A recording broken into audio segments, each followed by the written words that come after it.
ಓಂ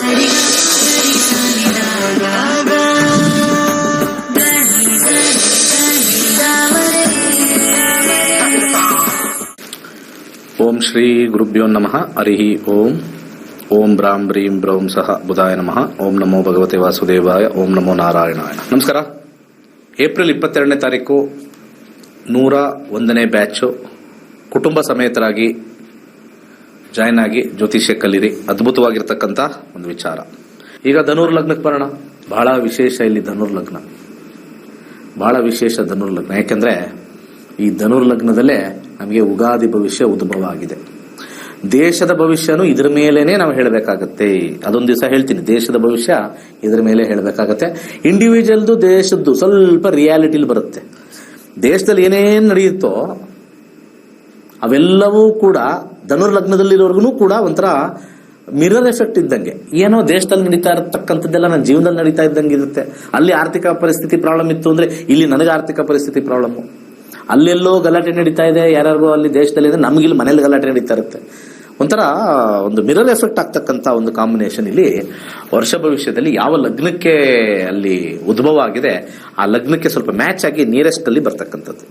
ಇಲ್ಲಿ ಲಗ್ನಾಧಿಪತಿ ಪಂಚಮದಲ್ಲಿರೋದು ಉತ್ತಮವಾಗಿದೆ. ಎಂಜಾಯ್ಮೆಂಟ್ ಅಲ್ಲಿ ಇರ್ತೀರಾ, ಇರೋದ್ರಲ್ಲಿ ತೃಪ್ತಿ, ಎಲ್ಲಾ ವಿಚಾರದಲ್ಲೂ ಆನಂದವಾಗಿರ್ತಕ್ಕಂಥದ್ದು. 5ನೇ ಮನೆ ಆನಂದವಾಗಿರ್ತಕ್ಕಂಥ ಒಂದು ಸ್ಥಾನ. ಲೇಜಿನೆಸ್ ಅಂತ ನಾವು ಕರಿತೀವಿ. ಯಾರಿಗೆ ಸೋಂಬೇರಿ ಅಂತೀವಿ. ಸೋಂಬೇರಿ ಅಂದ್ರೆ ಇಂಡೈರೆಕ್ಟ್ ಆಗಿ ಸುಖಪುರುಷ.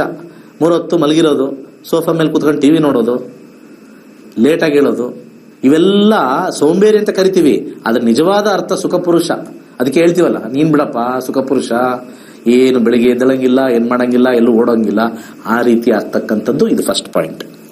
ಹಾಗೆ 2ನೇ ಅಧಿಪತಿ ಕುಟುಂಬಾಧಿಪತಿ 3ಕ್ಕೆ ಹೋಗಿದ್ರೆ ಉತ್ತಮವಾಗಿರುತ್ತೆ. ಕುಟುಂಬದಲ್ಲಿ ಒಳ್ಳೆ ಸಂಭಾಷಣೆ, ಹಾಗೆ ಕುಟುಂಬದವರೆಲ್ಲರೂ ಕೂಡ ಹೆಚ್ಚಾಗಿ ಸಂಪಾದನೆ ಮಾಡ್ತಾರೆ, ಹೆಚ್ಚಿನ ಶ್ರಮ ವಹಿಸ್ತಾರೆ, ಒಳ್ಳೆ ರೀತಿಯಾಗಿರ್ತಕ್ಕಂಥದ್ದು. ಹಾಗೆ 3ನೇ ಅಧಿಪತಿ 3ರಲ್ಲಿ ಉತ್ತಮವಾಗಿರ್ತಕ್ಕಂಥ ಒಂದು ವಿಚಾರ. 3ನೇ ಮನೆ ಅಂದ್ರೆ ಒಂದು ಮೂವ್ಮೆಂಟ್ ಅಂತ ಕರೀತಾರೆ. ಧನುರ್ ಲಗ್ನದವರೆಲ್ಲ ಏನಾರು ಒಂದು ಹೊಸ ವಿಚಾರಗಳು, ಹೊಸ ಆವಿಷ್ಕಾರಗಳನ್ನ ತಂದು ಕೊಡ್ತಕ್ಕಂಥದ್ದು. 3ನೇ ಮನೆ ಒಂದು ರೀತಿ ಟ್ರಾವೆಲ್ ಅಂತ ಕರೀತಾರೆ. ಶಾರ್ಟ್ ಟ್ರಾವೆಲ್ ಅಂದ್ರೆ ಮೂವ್ಮೆಂಟ್ ಆಗ್ತಕ್ಕಂಥದ್ದು, ಒಂದು ಹೊಸ ಮೂವ್ಮೆಂಟ್ ಆಗ್ತಕ್ಕಂಥದ್ದು ಬರುತ್ತೆ. ಇದು ನಾನು ಉಗಾದಿ ಭವಿಷ್ಯಲ್ಲೂ ಇದು ದೇಶಕ್ಕೆ ಅಪ್ಲೈ ಮಾಡಿದಾಗ ಇದು ಸ್ವಲ್ಪ ವಿಭಿನ್ನವಾಗಿ ಬರ್ತಕ್ಕಂಥದ್ದು ನಾನು ಹೇಳ್ತೀನಿ ಮುಂದೆ. ಹಾಗೆ 4ನೇ ಅಧಿಪತಿ ಆಗಿರ್ತಕ್ಕಂಥ 5ರಲ್ಲಿ ಇರೋದ್ರಿಂದ ಇಲ್ಲಿ ಒಂದು 2 ರೀತಿಯ ಒಂದು ವಿಚಾರ. 4ನೇ ಅಧಿಪತಿ 5ರಲ್ಲಿ ಇದ್ದಾಗ ಯಾವುದಕ್ಕೂ ಕೇರ್ ಮಾಡಲ್ಲ, ಇರೋ ಬರೋದೆಲ್ಲ ದುಡ್ಡು ಖರ್ಚು ಮಾಡೋದು, ಮನೇಲಿರ್ತಕ್ಕಂಥದ್ದು ಎಲ್ಲಾನು ಕೂಡ ಹಾಳು ಮಾಡ್ತಕ್ಕಂಥದ್ದು. ಎಲ್ಲ ನಾವು ಇರೋದೇ ನಾವು ಮಜಾ ಮಾಡಕ್ಕೆ. ಕೆಲವರು ಮನೇಲಿ ಟಿವಿ ಜಾಸ್ತಿ ಹಾಕ್ಬೇಡ, ಓಡಿ ಓಡಿ ಓಡಿ ಕಿತ್ತೋಗುತ್ತೆ, ಫ್ರಿಡ್ಜ್ ಹಾಕೋದು ತೆಗಿಯೋದು ಮಾಡಬೇಡ, ಈ ರೀತಿಗಳು ಯಾವಾಗಲೂ ಸ್ವಿಚ್ ಹಾಕಿರ್ಬೇಡ, ಗೀಸರ್ದು, ಇಂಥದ್ದೆಲ್ಲ ಇರುತ್ತೆ ಸೇವ್ ಆಗ್ಲಿ ಅಂತ. ಆದ್ರೆ ಇಲ್ಲಿ 4ನೇ ಅಧಿಪತಿ 5ಕ್ಕೆ ಹೋದಾಗ ಇವಕ್ಕೆಲ್ಲ ಕೇರೇ ಇಲ್ಲ. ಟಿವಿ ಆನ್ ಮಾಡಿ ಹಂಗೆ ಹೋಗಿ ಮಲ್ಕೊಂಡು ಹಂಗೆ ಓಡ್ತಾನೆ ಇರುತ್ತೆ. ಈ ರೀತಿ ಪೋಲ್ ಆಗ್ತಕ್ಕಂಥ ಒಂದು ಕಾಂಬಿನೇಷನ್ ನಾವಿಲ್ಲಿ ವಿಶೇಷವಾಗಿ ಇಲ್ಲಿ ಕಂಡು ಬರುತ್ತೆ. ಚತುರ್ಥಾಧಿಪತಿ ಪಂಚಮಕ್ಕೆ ಹೋದಾಗ. ಸೊ ಇದನ್ನ ನಾವು ಈ ರೀತಿ ಅರ್ಥ ಮಾಡ್ಕೋಬೇಕು. ಯಾಕಂದ್ರೆ ಮನೆಗಳ ಕಾರಕತ್ವ ನೋಡಬೇಕು. 4ನೇ ಮನೆ ಅಂದ್ರೆ ಏನು ಅಂತ ನೋಡಬೇಕು, 5ನೇ ಮನೆ ಅಂದ್ರೆ ಏನು ಅಂತ ನೋಡಬೇಕು. ಇವೆಲ್ಲಾ ವಿಚಾರದಲ್ಲಿ ನಾವು ನೋಡಿ ನಿರ್ಣಯ ತಗೊಳ್ಬೇಕು. ನೆಕ್ಸ್ಟ್ 5ನೇ ಮನೆ ಮಕ್ಕಳು, ಸಂತೋಷದ ವಿಚಾರ ಎಲ್ಲವೂ ಕೂಡ ಇಲ್ಲಿ 3ನೇ ಮನೆಗೆ ಬಂದಿದೆ. 5ನೇ ಅಧಿಪತಿ ಇಲ್ಲಿ 3ನೇ ಮನೆಗೆ ಬಂದಿದೆ. ಸ್ವಲ್ಪ ಸುಖ ಇದ್ರೂ ಕೂಡ ಅದನ್ನ ಹೋಗಿ ಪಡಿಬೇಕು ಅಂದ್ರೆ ಸ್ವಲ್ಪ ಶ್ರಮ ಬೇಕು. ಮನೆ ತಣ್ಣಗಿದೆಯಪ್ಪ, ಮನೇಲಿ ಫ್ರಿಡ್ಜ್ ಇದೆ, ಸೆಕೆಗಾಲ, ಫ್ರಿಡ್ಜ್ ಇಟ್ಟಿದ್ದಾರೆ, ಅದು ಸುಖ. ಆದ್ರೆ ಅದನ್ನ ಎತ್ಕೊಂಡ್ಬರಕ್ ನೀವೇ ಹೋಗ್ಬೇಕು. ಅದನ್ನು ತಂದ್ಕೊಳಕ್ ಇಲ್ಲ ಈಗ ಸದ್ಯಕ್ಕೆ. ಆ ರೀತಿಯಾಗಿರ್ತಕ್ಕಂಥ ಇದು ಕಾಂಬಿನೇಷನ್ ಅಂತ ನಾವು ಹೇಳಿ ಒಂದು ಸಿಂಪಲ್ ಎಕ್ಸಾಂಪಲ್ ಅಲ್ಲಿ ಹೇಳಿದ್ದೀನಿ. ಮಕ್ಕಳಿಂದಾನು ಅಷ್ಟೇ, ಮಕ್ಕಳಿಂದಾನು ಸ್ವಲ್ಪ ಎಫರ್ಟ್ ಹಾಕ್ಬೇಕು. ಮಕ್ಕಳು ಕರ್ಕೊಂಡು ಹೋಗೋದು, ಮಕ್ಕಳು ಇದು ಮಾಡ್ತಕ್ಕಂಥದ್ದು ವಿಚಾರಗಳೆಲ್ಲವೂ ಕೂಡ ಇಲ್ಲಿ ಬದಲಾಗ್ತಕ್ಕಂಥ ಒಂದು ಕಾಂಬಿನೇಷನ್ ತೋರಿಸುತ್ತೆ. ಹಾಗೆ ಇಲ್ಲಿ 6ನೇ ಅಧಿಪತಿಗೆ ಹೋಗೋಣ. 6ನೇ ಅಧಿಪತಿ ಯಾರು? 6ನೇ ಅಧಿಪತಿ ಶುಕ್ರ. 6ನೇ ಅಧಿಪತಿಗೆ 4ರಲ್ಲಿ ಬಂದಾಗ ಸ್ವಲ್ಪ ಇಲ್ಲಿ ಕುಟುಂಬದಲ್ಲಿ ದುಡ್ಡಿನ ವಿಚಾರದಲ್ಲಿ ಒಂದು ಸ್ವಲ್ಪ ಫೈಟಿಂಗ್ ಆಗುತ್ತೆ. 6ನೇ ಮನೆ ಸ್ವಲ್ಪ ದುಡ್ಡಿನ ವಿಚಾರ ಅಂತ ತಗೊಳ್ಬಹುದು, ಕೆಲಸದ ವಿಚಾರ. ಮನೆಯಲ್ಲಿ ಒಂದು ಸ್ವಲ್ಪ ಫೈಟಿಂಗು, ಯಾವುದೋ ಒಂದು ಕೆಲಸದ ವಿಚಾರದಲ್ಲಿ, ವೃತ್ತಿಯ ವಿಚಾರದಲ್ಲಿ, ಶತ್ರುಗಳ ವಿಚಾರದಲ್ಲಿ. ನೀನ್ ಯಾಕೆ ಅವ್ನಿಗೆ ಮಾಡಿದೆ, ನೀನ್ ಯಾಕೆ ಅವ್ನಿಗೆ ಅದೇ ಹೇಳಿದೆ, ನೀನ್ ಯಾಕೆ ಹೋಗ್ಬಿಟ್ಟು ಅವ್ನ ಕೇಸ್ ಹಾಕ್ದೆ, ನೀನ್ ಯಾಕೆ ಇದನ್ನ ಮಾಡಿದೆ, ಅದನ್ನ ಮಾಡಿದೆ. ಮನೆಯಲ್ಲಿ ಸ್ವಲ್ಪ ಅಶಾಂತಿ ವಾತಾವರಣ. 6 ಯಾವಾಗಲೂ ಕೂಡ ಫೈಟಿಂಗ್ ಕಾಂಬಿನೇಷನ್. 6 ಅಂದರೆ ಫೈಟಿಂಗ್. 1ರಿಂದ 12ರಲ್ಲಿ ಫೈಟಿಂಗ್ ಮನೆ ಅಂದರೆ 6ನೇ ಮನೆನೇ. ನಾವು ವೃತ್ತಿಗೆ ಹೋಗ್ತೀವಲ್ಲ, ವೃತ್ತಿ 6ನೇ ಮನೆ ವೃತ್ತಿ. ಆಚೆ ಕಡೆ ಹೋಗಿ ತಾನೇ ಫೈಟ್ ಮಾಡೋದು. ಬನ್ರಿ ಇವತ್ತು ಹೋಳಿಗೆ ಮಾಡಿದೀವಿ ಮನೇಲಿ ಅಂತ ನಿಮ್ಮ ಯಜಮಾನರಿಗೆ ಆಫೀಸಿಗೆ ಫೋನ್ ಮಾಡಿದ್ರೆ, ಫೋನ್ ಇಡಪ್ಪ ಇಲ್ಲಿ ನನಗೆ ಟೆನ್ಷನ್ ಆಗಿದೆ, ಇವಳು ಹೋಳಿಗೆ ಮಾಡಿದಾಳೆ, ಈಗ ಬಂದ್ಬಿಡ್ಬೇಕಂತೆ, ಸಾಯಂಕಾಲ ಬರ್ತೀನಿ ಅವಾಗ ಮಾಡು ಅಂತ. ಅಂದರೆ ನಾವಿಲ್ಲಿ ಕೆಲಸದಲ್ಲಿ ಫೈಟ್ ಮಾಡ್ತಾ ಇರ್ತೀವಿ. ಅಂದರೆ ಕೆಲಸ ಬಿಟ್ಟು ಬರೋಕ್ಕಾಗಲ್ಲ. ಇಲ್ಲಿ ಫೈಟ್ ಮಾಡಿದ್ರೆ ನಮ್ಗೆ ಹಣ ಜಯ. ಅದಕ್ಕೆ 6ನೇ ಮನೆ ಅಲ್ಲಿ ನಾವು ಫೈಟಿಂಗ್ ಹೌಸ್ ಅಂತ ನಾವು ಕರಿತೀವಿ. 4ನೇ ಮನೆಗೆ ಬಂದು ಬಿದ್ದಾಗ ಮನೇಲೇ ಫೈಟಿಂಗು, ಮನೇಲೇ ಇನ್ನೊಬ್ಬರ ಹೆಸರು ತಗೊಂಡು ಫೈಟಿಂಗು.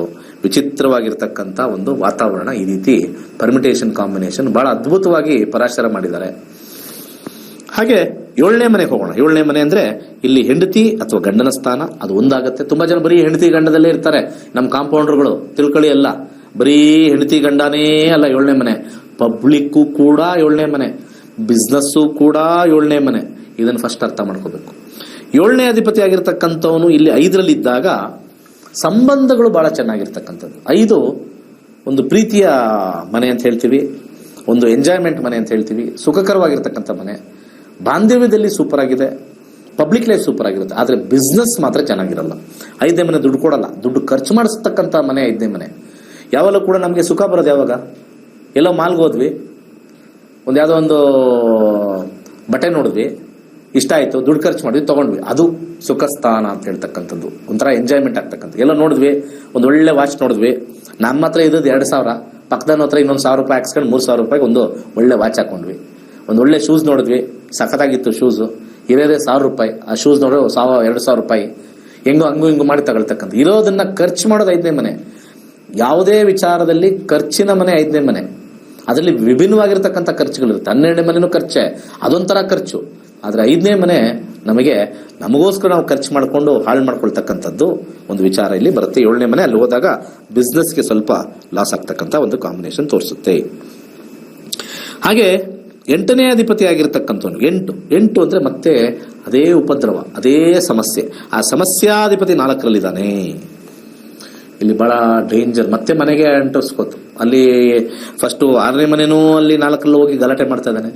ಇಲ್ಲಿ 8ನೇ ಮನೆನೂ ಹೋಗ್ಬಿಟ್ಟು 4ನೇ ಮನೆ ಇದ್ದಾನೆ. 8 ಸ್ವಲ್ಪ ಯಾರಿಗಾರು ಆಪರೇಷನ್ ಆಗ್ತಕ್ಕಂಥದ್ದು, 8 ಒಂದು ಸ್ವಲ್ಪ ಅವಮಾನಗಳಾಗ್ತಕ್ಕಂಥದ್ದು. ಮನೇಲಿ ಏನಾದ್ರೂ ಒಂದು ಅವಮಾನ, ಒಂದು ಆಪರೇಷನ್ನು, ಒಂದು ಅನಾರೋಗ್ಯದ ವಿಚಾರ, ಏನಾದ್ರು ಒಂದು ಪ್ರಾಬ್ಲಮ್ ಬರುತ್ತೆ. ಒಂದು ಕಡೆ ಲಗ್ನದಿಂದ ಒಂದು ಕಡೆ ಕೊಟ್ಟರೆ ಇವನೊಂಥರ ಕೊಡ್ತಾನೆ. ಸೊ ಈ ಲಗ್ನದಲ್ಲಿ ಹುಟ್ಟಿದವರು ಯಾವ್ಯಾವ ದಶಾ ನಡೀತಾ ಇದೆಯೋ ಅದ್ರ ಮೇಲೆ ಈ ಎಫೆಕ್ಟ್ ಬರುತ್ತೆ ಹೊರತು ಎಲ್ಲಾನು ನಾವು ಕನ್ಸಿಡರ್ ಮಾಡೋಕ್ಕಾಗಲ್ಲ. ಈ ಕಾಂಪೌಂಡರ್ ಹೇಳ್ದಂಗೆ that is what the problem with all our compounders. ಬರೋದೆಲ್ಲ ಮಿಕ್ಸ್ ಮಾಡಿ ಹೇಳಿದ್ರೆ ಯಾವ್ದು ತಗೊಳ್ಳೋದು? ಇರೋದೆಲ್ಲ ಹೇಳ್ಬಿಟ್ರೆ ಇಲ್ಲಿ ಒಂದು ಮನೆ ಸೂಪರ್ ಆಗಿರುತ್ತೆ ಅಂತ ಒಂದ್ ಕಡೆ ಹೇಳ್ತಾ ಇದ್ದೀನಿ, ಇನ್ನೊಂದು ಕಡೆ ಹೇಳ್ತಾ ಇದ್ದೀನಿ ಕಷ್ಟ ಅಂತ ಹೇಳ್ತಾ ಇದ್ದೀನಿ. ಮನೆಯಿಂದ ಆ ಗ್ರಹ ಯಾವ್ದು ಕೊಡ್ತಾ ಇದೆಯೋ ಅದ್ರ ದಶಾ ಮೇಲೆ ಅಪ್ಲೈ ಆಗುತ್ತೆ. ಅದೇ ಜ್ಯೋತಿಷ್ಯ. ಪಬ್ಲಿಕ್ ಅವ್ರು ಅರ್ಥ ಮಾಡ್ಕೋಬೇಕು. ಯಾರ್ಯಾರು ನನ್ನ ಮುಂದೆ ಯೂಟ್ಯೂಬಲ್ಲಿ ನೋಡ್ತಾರಲ್ಲ ಅರ್ಥ ಮಾಡ್ಕೋಬೇಕು. ಹಾಗೆ ಇಲ್ಲಿ 9ನೇ ಅಧಿಪತಿ ಆಗಿರ್ತಕ್ಕಂಥದ್ದು ಭಾಗ್ಯಾಧಿಪತಿ, ತಂದೆ ಸ್ಥಾನ ಆಗಿರ್ತಕ್ಕಂಥದ್ದು 4ರಲ್ಲಿದೆ. ಉತ್ತಮ ಸ್ಥಾನ, ತಂದೆಯಿಂದ ಲಾಭ, ಮನೆಗೆ ಒಂಥರ ಅದೃಷ್ಟ ಬರ್ತಕ್ಕಂಥದ್ದು. ನೋಡಿ ಅಲ್ಲಿ ಚಂದ್ರನಿಂದ ಸಮಸ್ಯೆ, ಇಲ್ಲಿ ಸೂರ್ಯನಿಂದ ಅದೃಷ್ಟ. ಚಂದ್ರನಿಂದ ಲಾಸು, ಸೂರ್ಯನಿಂದ ಲಾಭ. ಸೊ ಯಾರ್ಯಾರಿಗೆ ಈ ಲಗ್ನದವ್ರಿಗೆ ಚಂದ್ರನಿಂದ ದಶಾ ಬರುತ್ತೋ ಅವ್ರಿಗೆ ಆ ರೀತಿ ನೆಗೆಟಿವ್ ಆಗುತ್ತೆ. ಯಾರ್ಯಾರು ಸೂರ್ಯ ದಶಾ ಸೂರ್ಯ ಭುಕ್ತಿ ನಡೀತೋ ಪಾಸಿಟಿವ್ ಆಗುತ್ತೆ. That is how astrology should be taken. ಎಲ್ಲಾನು ಒಟ್ಟಿಗೆ ತಗೊಳ್ಳೋದಲ್ಲ. ಹಾಗೆ 10ನೇ ಅಧಿಪತಿ ಆಗಿರ್ತಕ್ಕಂಥ ಬುಧ 5ರಲ್ಲಿ ಹೋಗಿದ್ದಾನೆ. ಕೆಲಸದ ವಿಚಾರದಲ್ಲಿ, ಕೆಲಸದ ಕ್ಷೇತ್ರದಲ್ಲಿ ಸ್ವಲ್ಪ ಸಮಸ್ಯೆ ಆಗ್ತಕ್ಕಂಥದ್ದು. 10ನೇ ಮನೆ 5ಕ್ಕೆ ಹೋದಾಗ ಸ್ವಲ್ಪ ಅಧಿಕಾರದಲ್ಲಿ ಸ್ವಲ್ಪ ಸಮಸ್ಯೆ ಬರ್ತಕ್ಕಂಥದ್ದು, ಅಧಿಕಾರ ಡ್ರಾಪ್ ಆಗ್ತಕ್ಕಂಥದ್ದು, ಪ್ರಮೋಷನ್ ಇದ್ರೆ ಅದನ್ನ ಕ್ಯಾನ್ಸಲ್ ಆಗ್ತಕ್ಕಂಥದ್ದು, ಆಲ್ರೆಡಿ ಒಂದು ಸ್ಥಾನದಲ್ಲಿದ್ರೆ ಕೆಳಗಿಳಿತಕ್ಕಂಥ ಒಂದು ಸ್ಥಾನ 5ನೇ ಮನೆ. 5ನೇ ಮನೆ ಅಷ್ಟು ಒಳ್ಳೇದಲ್ಲ. 10ನೇ ಮನೆ ಅಧಿಪತಿ 5ಕ್ಕೆ ಹೋಗಿದ್ದಾನೆ. ಲಾಭಾಧಿಪತಿ ಆಗಿರ್ತಕ್ಕಂಥವ್ನು, ಇಲ್ಲಿ ಲಾಭಾಧಿಪತಿ ಆಗಿರ್ತಕ್ಕಂಥವ್ನು ಶುಕ್ರ 4ಕ್ಕೆ ಹೋಗಿದ್ದಾನೆ. ಮನೆ ವಿಚಾರದಲ್ಲಿ ಎಲ್ಲವೂ ಲಾಭ, ಲ್ಯಾಂಡ್ ವಿಚಾರದಲ್ಲಿ ಲಾಭ, ಎಲ್ಲಾ ವಿಚಾರದಲ್ಲೂ ಲಾಭ ಲಾಭ ಲಾಭ ಬರುತ್ತೆ. ಯಾಕಂದ್ರೆ 6ನೇ ಅಧಿಪತಿನೂ 4ಕ್ಕೆ ಹೋಗಿದ್ದಾನೆ, ಅಲ್ಲಿ ಲೋನ್ ಅಂತಲೂ ಬರುತ್ತೆ. ಇಲ್ಲಿ 11ನೇ ಅಧಿಪತಿನೂ ಹೋಗಿದ್ದಾನೆ. ಸೊ ಲೋನ್ ಇಂದ ನಮಗೆ ಮನೆ ವಿಚಾರ, ಕೃಷಿ ವಿಚಾರ, ಮನೆ ವಿಚಾರ ಎಲ್ಲವೂ ಕೂಡ ಬರುತ್ತೆ. ಕೊನೆಯದಾಗಿ ವ್ಯಯಾಧಿಪತಿ, ಯಾವುದರಿಂದ ಸ್ವಲ್ಪ ನಮ್ಮ ಕೈಗೆ ಮೀರಿ ಲಾಸ್ ಆಗ್ತಕ್ಕಂಥದ್ದು ಒಂದು ಮಂಗಳ 3ನೇ ಮನೆಗೆ ಹೋಗಿದ್ದಾನೆ. ಮಾತಿನಿಂದ ಸಮಸ್ಯೆ, ಆದ್ರೆ ಎಫರ್ಟ್ ಹಾಕಿ ಸಮಸ್ಯೆ ಆಗ್ತಕ್ಕಂಥದ್ದು, ಯಾವ್ದಾದ್ರು ಒಂದು ಪಕ್ಕದಲ್ಲಿರ್ತಕ್ಕಂಥವ್ರಿಗೆ ಏನಾದ್ರು ದುಡ್ಡು ಕೊಟ್ಟು ನಾವು ಹಾಳು ಮಾಡ್ಕೊಳ್ತಕ್ಕಂಥದ್ದು, ನೇಬರ್ಸ್ ಅಂತ ತೋರಿಸುತ್ತೆ. ಅಥವಾ ಬ್ರದರ್ಸ್ ಅಂತ ತೋರಿಸುತ್ತೆ, ಯಂಗರ್ ಬ್ರದರ್ಸ್ ಅಂತ ತೋರಿಸುತ್ತೆ. ಇದರಿಂದ ಎಲ್ಲವೂ ಕೂಡ ನಷ್ಟ ಆಗ್ತಕ್ಕಂತ ಒಂದು ವಿಚಾರ. ಒಳ್ಳೆದಾಗ್ಲಿ ಎಲ್ಲರಿಗೂ. ಸರ್ವೇ ಜನ ಸುಖಿನೋ ಭವಂತು. ಜ್ಯೋತಿಷ್ಯ ಕಲಿಯಬೇಕೆಂಬ ಆಸಕ್ತಿ ಇದೆಯೇ? ಪಂಡಿತ್ ದಿನೇಶ್ ಗುರೂಜಿ ಅವರು ನಡೆಸಿಕೊಡುವ ನಕ್ಷತ್ರ ನಾಡಿ ತರಗತಿಯಲ್ಲಿ ನಿಮ್ಮ ಜೀವನದಲ್ಲಿ ಸಂಭವಿಸಲಿರುವ ಸಿಹಿ ಕಹಿ ಘಟನೆಗಳನ್ನು ದಶಾಭುಕ್ತಿ ಮುಖಾಂತರ ತಿಳಿಯಿರಿ. ಏಪ್ರಿಲ್ 22ರಂದು ಶುರುವಾಗುವ 15 ದಿನಗಳ ಆನ್ಲೈನ್ ತರಗತಿಗಳಿಗೆ ನೋಂದಾಯಿಸಿಕೊಂಡು ಸನಾತನ ಪರಂಪರೆಯ ನಕ್ಷತ್ರ ನಾಡಿ ಜ್ಯೋತಿಷ್ಯವನ್ನು ಕಲಿಯಿರಿ.